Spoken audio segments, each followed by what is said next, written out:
Skip it up and that up. So we finally get to see the DualShock 5 controller for the upcoming PlayStation 5. And guess what? Doesn't look that much different, like the patents already told us. Let's get into it. The BenQ EX2780Q 27-inch monitor has a gorgeous Quad HD IPS 144Hz panel, HDR combined with Brightness Intelligence Plus technology, and a powerful 2.1 channel 5-watt speaker set, giving it the best built-in audio I've ever heard in a monitor. Click the affiliate link in the description to find out more. So we already know from patent leaks that the DualShock 5 is going to be an iterative upgrade from the DualShock 4, which basically was an iterative upgrade of the DualShock 3, which had the worst analog L&R triggers on the planet. And that was, you know, basically the same as DualShock 2 and 2 and the DualShock 1. They really weren't that much different. If anything, you could say the DualShock 3 was a step backwards. DualShock 4 was a huge improvement. Well, anyway, here's the patent again, and they show the DualShock 5 patent compared to the DualShock 4, and there's not that mumuch of a difference. We know they're getting rid of the light bar, which people for some reason really like the light bar. I know there were certain games that they used, it was used in certain applications in certain games, but 99% of the time it was just a battery drain.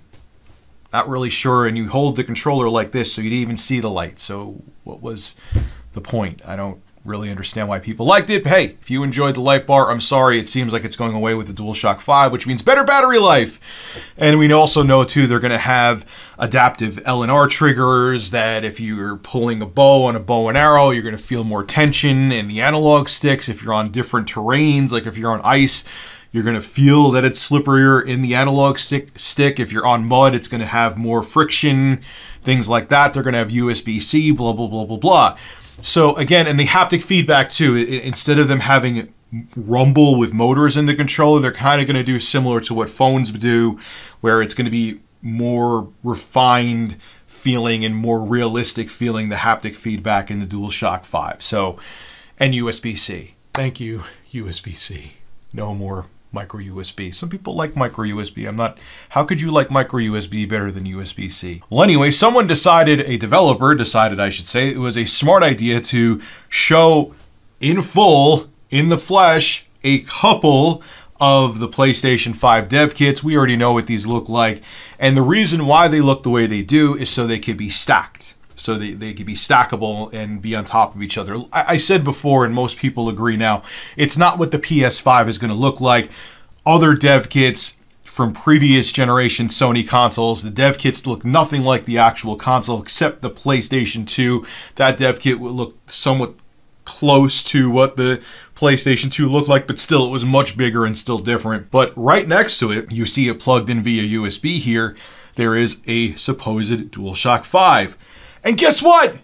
It doesn't look that much different from the DualShock 4, which we already knew. Now, what's funny to me is I'm sure that Sony didn't bless the leak of these PS5 dev kits and wanted them out in the wild, and there's serial numbers right in front. Someone could put in minimal effort and find out who the person is who leaked these dev kits, and I'm sure they're going to be in a world of trouble. Unless Sony actually wanted this leak to, quote-unquote, accidentally get out there purposely, just to build up hype.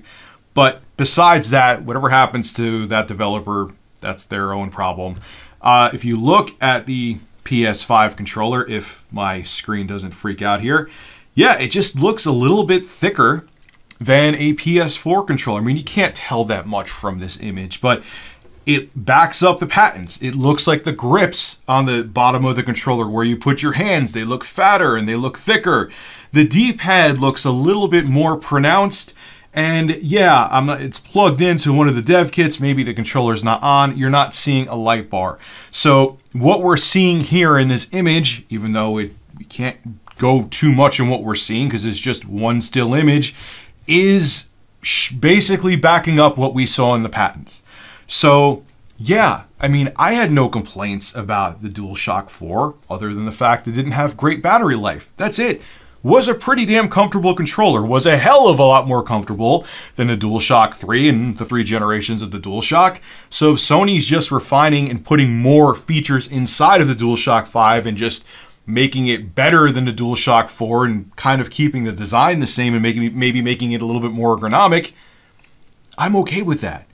And to the person who leaked these dev kits, Hope you have a new job lined up, because I don't think you're going to be working in the gaming industry that much longer, because you're probably going to be blacklisted. Hope it was worth it for some attention on social media. This is Rich at Review Tech USA signing out. Have a good one.